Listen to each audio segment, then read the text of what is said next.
ठंड में रजाई बेचने वाली गरीब माँ बेटी। पिछले 2 घंटों से हम गरीब लोग इस कड़कड़ाती ठंड में खड़े इंतजार कर रहे हैं। मुझे नहीं लगता कि कोई हमें रजाई बांटने आने वाला है।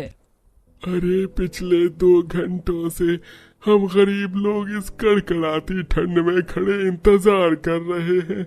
मुझे नहीं लगता कि कोई हमें रजाई बांटने वाला आने वाला है। वैसे भी ये अमीर लोग पैसों के जितने अमीर होते हैं, दिल से उतने ही गरीब होते हैं। आज के जमाने में भला कौन किसकी मदद करता है। हम सब लोगों को अपने परिवार के लिए खुद ही व्यवस्था करनी होगी। चलो सब लोग। अरे कहाँ जा रहे हो तुम लोग? ठहरो, वो बस आती होगी। वो हर हफ्ते आकर रोड पर रहने वाले गरीबों को रजाई बांटती है। वो औरों की तरह नहीं है, बड़ी दिल वाली है। इतने में सुमन और उसकी बेटियां बहुत सारी मखमली रजाइयां लेकर आती हैं और लोगों को देने लगती हैं। वह तमाम गरीब लोग रोड पर तंबू डालकर रहते थे। सब लोग भर भर कर दुआएं दे रहे थे। आज तक हम रोड पर रहने वाले गरीबों को आते जाते अमीरजादे लोगों ने बस गालियां ही दी हैं, लेकिन तुमने इस ठंड के मौसम में ये रजाइयां हमें देकर हम पर बहुत बड़ा उपकार किया है।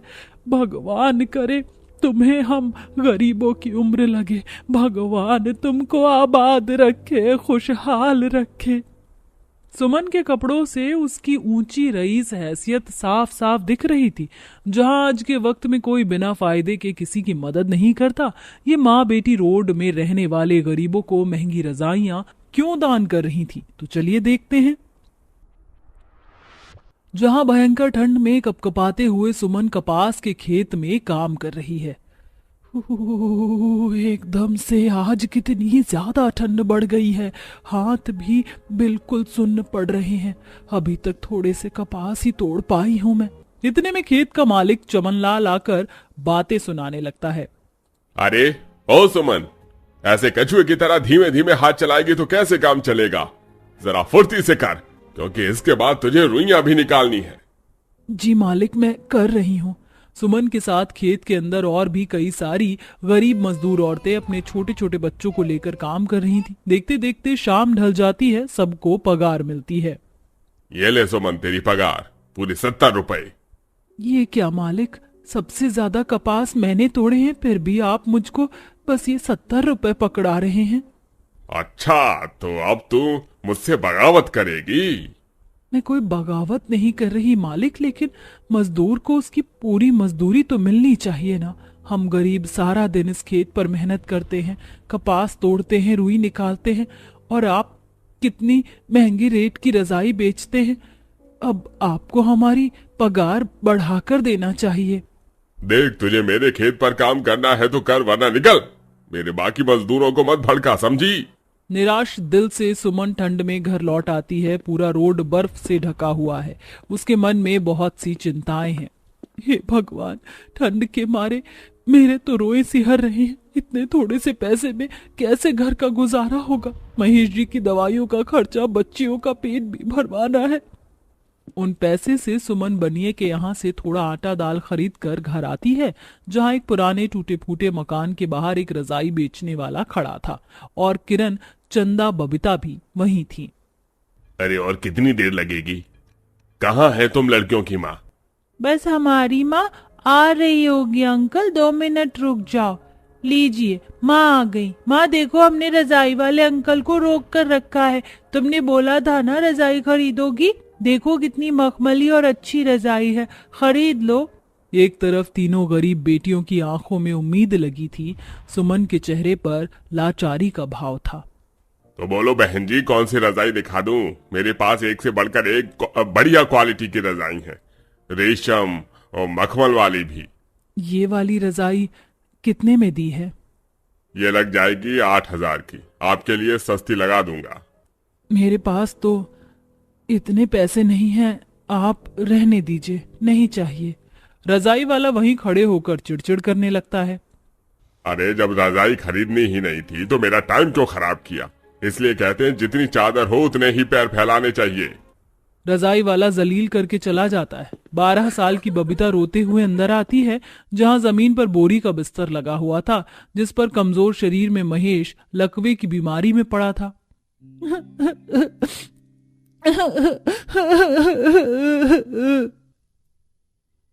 बबीता ऐसे नहीं रोते, तुम्हें पता है ना माँ कितनी मुश्किल से हम लोगों को अकेले पाल रही हैं। पिताजी कमाने नहीं जा सकते क्योंकि वो बीमार हैं।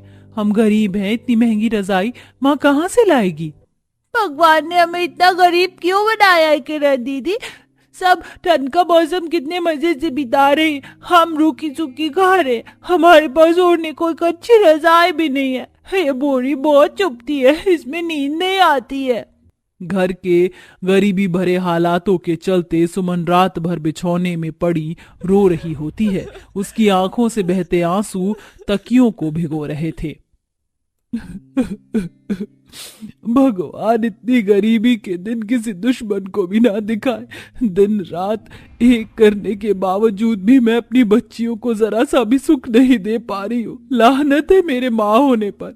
कल मैं मालिक से एडवांस मांग कर रजाई ले आऊंगी। अगले दिन सुमन कांपते हुए काम पर आकर पैसे मांगती है, लेकिन कंजूस सेठ मना कर देता है। वह ठंड में ठिठुरते हुए रुई धुन रही थी। मेरे संग मेरी मासूम बच्ची को भी इस ठंड के मौसम का सितम सहना पड़ रहा है। तू बड़ा निर्दयी है ऊपर वाले। अपने घर में बैठकर मेरी फूटी किस्मत का तमाशा देख रहा है। सारे गम, दर्द, गरीबी मेरी झोली में डाल दिया है। मगर कहते हैं ना, ईश्वर हमें उतना ही दुख देता है जितना हम सह सके। रुई धुनते हुए सुमन का ध्यान एक साइड रखी खराब रुई पर जाता है। यह ख्याल मुझे पहले क्यों नहीं आया? मैं इन रुई से अपने घर के लिए रजाई बना सकती हूँ। आखिरकार सेठ तो इसे फेंक देता है। सुमन उन कपास की रुई को बोरी में भरकर घर लाती है और उससे बहुत ही सुंदर रजाई बना लेती है। उस रात उसका परिवार रजाई ओढ़कर मीठी नींद सोता है। अगले दिन तीसरी बेटी चंदा बोलती है, माँ इस रजाई की गर्माहट में रात को बहुत अच्छी नींद आई, बिल्कुल ठंड नहीं लगी। अगर हम माँ बेटी ऐसी रजाई बनाकर बाजार में बेचे तो ठंड में खूब बिकेगी। सुझाव तो बड़ा अच्छा है। आखिरकार मालिक रोज खराब रुई फेंक देते हैं, उससे मैं रोजाना के 2-4 रजाई तो आराम से तैयार कर लूंगी। आखिरकार उतने थोड़े पैसे में कुछ नहीं हो पाता है। सुमन को उसकी बेटियों ने आगे का रास्ता दिखा दिया। वह खराब रुई बोरी में डालकर घर ले आती है और अब गरीब माँ बेटी रात भर जाग कर रजाई बनाती हैं। महेश मायूसी से कहता है, सुमन देखो, आधी रात हो गई है। तुम लोग ठंड के मौसम में और कितनी देर तक काम करोगी? सो जाओ। तभी छोटी सी बबीता बोलती है, पिताजी कुछ पाने के लिए कुछ खोना तो पड़ता ही है, आप सो जाइए, हम माँ के साथ रजाई बनाएंगी।